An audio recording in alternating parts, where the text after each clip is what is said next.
تو رسول اللہ ہی کیا ہوگا؟ اللہ کے رسول ہیں. یہ بھی بہت بڑی گواہی ہے کہ ہم گواہی دیتے ہیں کہ میری باتیں، میرا عمل، چاہے میں کہیں بھی ہوں، کسی بھی حالت میں ہوں، یہ بتا رہا ہے کہ میں اللہ اور اس کے رسول صلی اللہ علیہ وآلہ وسلم سے سب سے زیادہ محبت کرتا ہوں. آپ صلی اللہ علیہ وآلہ وسلم کی لائی ہوئی تعلیمات کو بلا چون چرا تسلیم کرتا ہوں. قرآن اور آپ صلی اللہ علیہ وآلہ وسلم کی سنت کو حق اور باطل کی کسوٹی مانتا ہوں. اور آپ صلی اللہ علیہ وآلہ وسلم کی اطاعت کے لیے مجھے دوسری کسی دلیل کی ضرورت نہیں. حدیث ہے، حدیث نہیں ہے، حدیث میں شک ہے، حدیث تو بہت بعد میں لکھی گئی تھی، یہ سب اس کے ہیلے بہانے ہوتے ہیں جس نے نہیں ماننا ہوتا.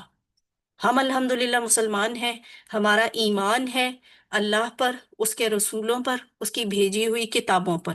وہ چاہے ہمارے سامنے نازل نہیں ہوئے، وہ چاہے ہمارے سامنے نہیں بھیجے گئے، ہمیں کسی اور دلیل کی ضرورت نہیں ہے. بس اس ایمان پر اپنے آپ کو ثابت قدم رکھیں، اور جو صلی اللہ علیہ وآلہ وسلم نے اپنے لیے پسند کیا وہ ہماری بھی پسند ہے. جو انہیں اچھا لگا وہ ہمیں اچھا لگنا چاہیے. تو اب اس کی پریکٹس کریں. اشہد ان محمد الرسول اللہ، میں گواہی دیتا ہوں کہ محمد اللہ کے رسول صلی اللہ علیہ وآلہ وسلم ہیں. اگلے الفاظ ہیں حی علی الصلاۃ. یہ جو حیا کا لفظ ہے نا، اس کا مطلب ہوتا ہے دوڑ کر، تیزی کے ساتھ آؤ، تیزی کی طرف کے ساتھ آگے بڑھو. حیا آؤ، علا پر، الصلاتی، صلات جو لفظ ہے نا اس کا مطلب ہے نماز. تو نماز کی طرف آؤ. صلات واحد ہوتی ہے اور صلوات اس کی جمع ہے. وہ جو ابھی ہم نے گرامر میں کانسیپٹ پڑھا ہے نا، وہ دیکھیں ابھی یہاں پہ اپلائی ہو گیا. گول تا کے ساتھ واحد مؤنث، اور جب اس کی جمع بنانی پڑی تو گول تا کو ہٹا کر الف تا لکھ دیا تو وہ جمع مؤنث بن گئی. ٹھیک ہے، صلات واحد مؤنث، صلوات جمع مؤنث. صلات ایک نماز، عبادت، بدنی عبادت. صلوات زیادہ نمازیں، نمازیں. ٹھیک ہے، تو حی علی پھر آ گیا حی علی آؤ طرف، الفلاح فلاح، فلاح کی طرف، کامیابی کی طرف. آؤ نماز کی طرف، آؤ کامیابی کی طرف. فلاح آخرت، فلاح دارین جیسے الفاظ ہم اردو میں بھی استعمال کرتے ہیں. تو یعنی نماز کی طرف آنا، کامیابی کی طرف آنا ہے.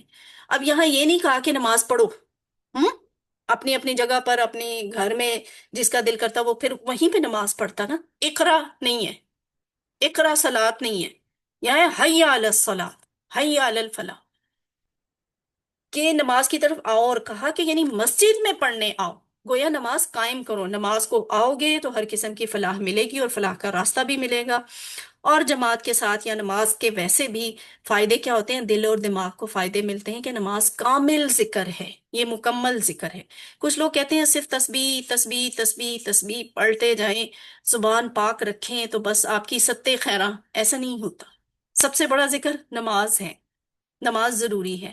اور یہ اللہ کے ذکر سے سکون بھی ملتا ہے. نماز میں ہمیں قرآن پر غور کرنے کا بھی موقع ملتا ہے، اور اس میں ہدایت، ایمان، عقل اور حکمت میں اضافہ بھی ہوتا ہے. اور آخرت پر غور کرنے سے دل اور دماغ کو دنیاوی فکروں سے آزادی بھی ملتی ہے. تو جسمانی فائدے کیا ہوتے ہیں نماز کے؟ وضو کے ذریعے صفائی ہوتی ہے. نماز کے لیے آنا جانا، اٹھنا جھکنا، سجدہ کرنا، بیٹھنا وغیرہ، یہ سب کیا ہے؟ ہماری ایک ورزش بھی ہے، اور ہماری ہر وقت کی جسم اور دل دماغ کی حضوری بھی ہے اللہ کے سامنے. تو وقت کی پابندی کی عادت بھی پڑتی ہے. صحیح وقت پر انسان سوتا اٹھتا ہے، اور نمازوں کے حساب سے اپنے سارے کاموں کے پلان بنائے جاتے ہیں. نمازی بندے کا ایسے ہی ہوتا ہے نا شیڈیول، کہ اس سے پہلے، اس نماز سے پہلے یہ کرنا ہے، اس کے بعد یہ کرنا ہے، نماز کے وقت میں کچھ اور نہیں کرنا. تو اجتماعی فائدے کیا ہیں؟ کہ روزانہ پڑوسیوں سے ملاقات ہوتی ہے جب نماز کی طرف جایا جاتا ہے نا، تو ان کی خوشی غمی کی خبریں ملتی ہیں. وقت ضرورت ہم ان کی، وہ ہماری مدد کر سکتے ہیں. تعلقات مضبوط ہوتے ہیں، معاشرہ بہتر بنتا ہے. تو سب سے اہم فائدہ جو ہے نماز کا، وہ ہے آخرت میں ہمیشہ ہمیشہ کی فلاح نصیب ہوتی ہے. تو یہ فلاح کی تذکیر اس لیے بھی ہے کہ انسان نماز کو نہیں آتا یہ سمجھ کر کہ میرے فلاح کے کام رک جائیں گے. اب ظاہر ہے اگر میں آفس میں ہوں، اذان کی آواز آئی ہے تو میں کہوں گی کہ او ہو مجھے سارے کام چھوڑ کے جانا پڑے گا، تو میری تو میٹنگ رہ جائے گی، میرا تو یہ اسائنمنٹ رہ جائے گی، میرا تو یہ پروجیکٹ رہ جائے گا. ہم یونیورسٹی میں ہیں، ہم گھر میں ہیں، کچن میں ہیں، کام کریں تو ہم کہیں گے میری تو ہنڈیاں خراب ہو جائے گی، مجھے نماز کے لیے جانا پڑے گا۔ انسان اس طرح کی چیزیں سوچ کے اچھا تھوڑی دیر بعد، اچھا تھوڑی دیر بعد، اور وہ تھوڑی دیر بعد نہیں آتی اور ہم نماز چھوڑ دیتے ہیں، تو فلاح اس میں نہیں ہے، فلاح نماز میں ہی ہے۔ اس لیے کہا گیا کہ سب کچھ چھوڑ چھاڑ کے نماز کی طرف آ جاؤ۔ یہ مت سمجھو کہ نماز کی طرف آؤ گے تو تمہارا کوئی نقصان ہو جائے گا، باقی سب کچھ چھوڑ چھاڑ کے اس کی طرف آؤ گے تو یہ فلاح ملے گی ہی ملے گی انشاءاللہ۔ علم، حی علی الصلاۃ، حی علی الفلاح، آؤ طرف نماز کے، آؤ طرف کامیابی کے۔ اللہ اکبر، اللہ اکبر، لا الہ الا اللہ، اللہ اکبر، اللہ اکبر، اللہ سب سے بڑا ہے، اللہ سب سے بڑا ہے، لا الہ الا اللہ، نہیں ہے کوئی معبود سوائے اللہ کے۔ آخر میں پھر وہی کلمات ہیں جن سے اذان شروع ہوئی، مگر یہاں گویا اس بات کا اعلان ہے کہ اس کی بڑائی کو مانتے ہوئے نماز کی طرف آؤ۔ اگر نہ مانو تو بھی اللہ تو اپنی جگہ بڑا ہے، تمہارے آنے یا نہ آنے سے اس کی بڑائی پر کوئی اثر نہیں پڑتا۔ نہ آ کر تم اس کا کوئی نقصان نہیں کرو گے، تمہارا اپنا نقصان ہوگا۔ جبکہ اگر اس کی پکار پر لبیک کہا تو تمہیں دنیا کی بھی فلاح نصیب ہوگی اور آخرت کی بھی نصیب ہوگی۔ یہاں اذان میں جو کلمہ بار بار دہرایا گیا لا الہ الا اللہ، اس کو اکثر ذکر میں شامل رکھنا چاہیے، موت کو یاد رکھنے کے لیے بھی۔ اور یہ حدیثیں ہیں دو، ابو داؤد اور مسلم کی، کہ جس کے چہرے کے اوپر لا الہ الا اللہ ہوگا وہ جنت میں داخل ہوگا۔ اور جو قریب المرگ شخص کو لا الہ الا اللہ کی تلقین کرو، یہ والی نصیحت بھی نبی صلی اللہ علیہ وآلہ وسلم نے ہمیں کی ہے۔ پھر یہ کچھ واقعات ہیں، ڈاکٹر عبدالعزیز عبدالرحیم نہیں کہیں کے ہی ایکسپیرینس میں ہیں، کوئی ڈاکٹر سے ملے تھے جنہوں نے کہا کہ ایمرجنسی ڈاکٹر تھے وہ، اور ان کے سامنے 10-12 لوگوں کی ڈیتھ ہوئی، لیکن ان میں سے صرف 1 یا 2 کو کلمہ نصیب ہوا۔ تو کلمہ نصیب ہونا بھی یعنی کلمہ یہی ہی ہے نا، ہم ساری زندگی اس کو سمجھنے کی کوشش ہی نہیں کرتے کہ ہم کتنی بڑی ذمہ داری دے کے بھیجے گئے ہیں، اور تو کتنا اہم گواہی دے رہے ہوتے ہیں۔ یہ ایک لڑکی کا واقعہ ہے کہ وہ اکثر چونکہ میوزک سنتی تھی، تو جب وہ کسی حادثہ کا شکار ہوئی اور اسے کہا گیا کہ لا الہ الا اللہ پڑھو، تو اس نے کوئی جواب نہیں دیا، اور تھوڑی دیر بعد اس نے ہلکی آواز میں ایک گانا گانا شروع کر دیا، اور تھوڑی دیر بعد اس کی ڈیتھ ہو گئی۔ اللہ معاف کرے اس کو بھی، اس کے گناہوں کی بھی بخشش فرمائے، اللہ تعالی ہماری بھی بخشش فرمائے۔ ہم زندگی میں جو کام کرتے ہیں پھر آخر پہ وہی عادت ہمارے ساتھ جاتی ہے، تو اگر اس کو گانا گانے کی عادت، سننے کی عادت نہ ہوتی، بلکہ کلمہ گواہی کی عادت ہوتی، تو اس کے لیے کلمہ بولنا آسان ہوتا۔ اگر اللہ کا ذکر زبان پر رہے گا تو مرتے وقت بھی کلمہ نصیب ہوگا انشاءاللہ۔ آخری سیگمنٹ شروع کر لیتے ہیں، اور وہ ہے ہمارا گرامر کا۔ سسٹر نویتا، اگر تو 1 منٹ کا سوال ہے تو یعنی جس کا جواب دیا جا سکتا ہے تو آپ پوچھ لیں، ورنہ پھر اس کو بھی کلاس کے آخر تک ہی پینڈنگ رکھیں۔ ہاں جی، اعوذ باللہ من الشیطان الرجیم، بسم اللہ الرحمن الرحیم، سبق نمبر جی میڈم، وہ سوال میں تھا من ربوہا، پوچھیں۔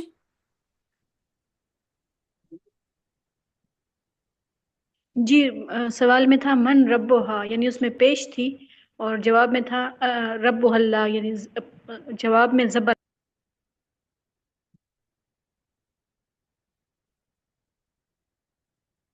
اچھا، بیچ میں آواز کٹ جاتی ہے، پتہ نہیں میری طرف پرابلم ہے یا آپ کی طرف بھی پرابلم ہے۔ من ربو ہا، ربو ہا، اس کا رب کون ہے؟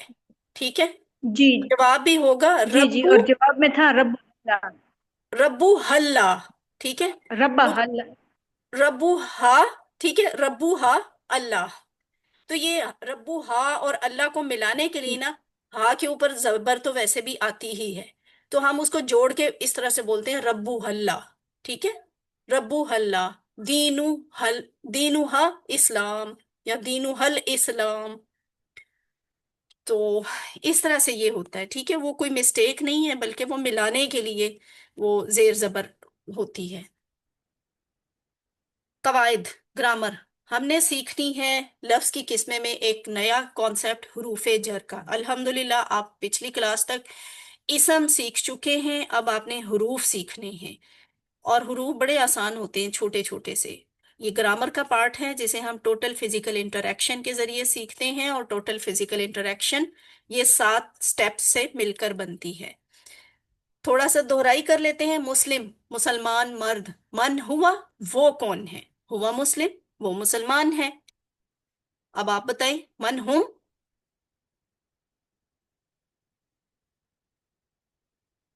وہ سب کون ہے؟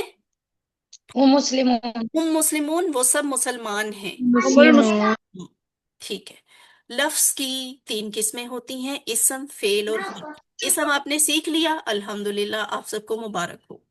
حرف، اب ہم سیکھیں گے حرف۔ حرف کیا ہوتے ہیں؟ یہ اسموں اور فعلوں کو آپس میں ملاتے ہیں، یعنی جملے کو مکمل کرتے ہیں، اور یہ چھوٹے چھوٹے سے ہوتے ہیں۔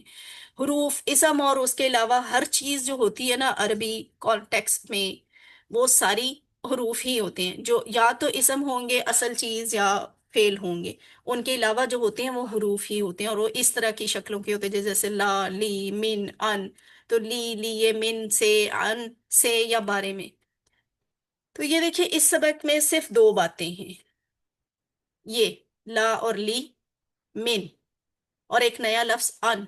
یہ لی اور من تو آپ پہلے ہی پڑھ چکے ہیں قرآن کے سبق میں، اور نیا لفظ آپ ان سیکھیں گے، جبکہ ان سب کو آپ نے اسمائے ضمائر جو ہیں اٹیچڈ، جوڑ کے لکھے جانے والے، ان کے ساتھ ملا کر لکھیں گے تو نئی نئی باتیں مل جائیں گی آپ کو۔ جیسے یہ دیکھیں، ہو، ہم، کا، جی، کم، نا، تو یہ حروف ہیں لی یا لا، من، ان۔ آپ غور کریں، یہ لام زبر لا کو یہ اس کے ساتھ جوڑ جوڑ کے لکھیں گے نا تو پورا ایک ٹیبل بن جائے گا۔ پھر اسی طرح جب آپ من کو جوڑ کر لکھیں گے ان سب سے تو ایک نیا ٹیبل بنے گا، ان کو جوڑ کر ان سب سے لکھیں گے تو ایک نیا ٹیبل بن جائے گا، اور اسی طرح مینی بھی بدلتے جائیں گے۔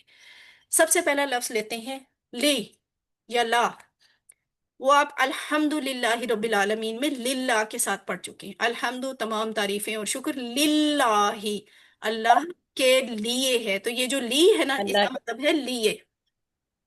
اب اس لی کو آپ نے، جیسے یہ لی جوڑ کے لکھا ہوا ہے اللہ کے ساتھ، کے لیے ٹھیک ہے، اب اسی لی کو آپ نے ہو کے ساتھ جوڑنا ہے، ہم کے ساتھ جوڑنا ہے، کا، کم، نا، جی کے ساتھ جوڑنا ہے۔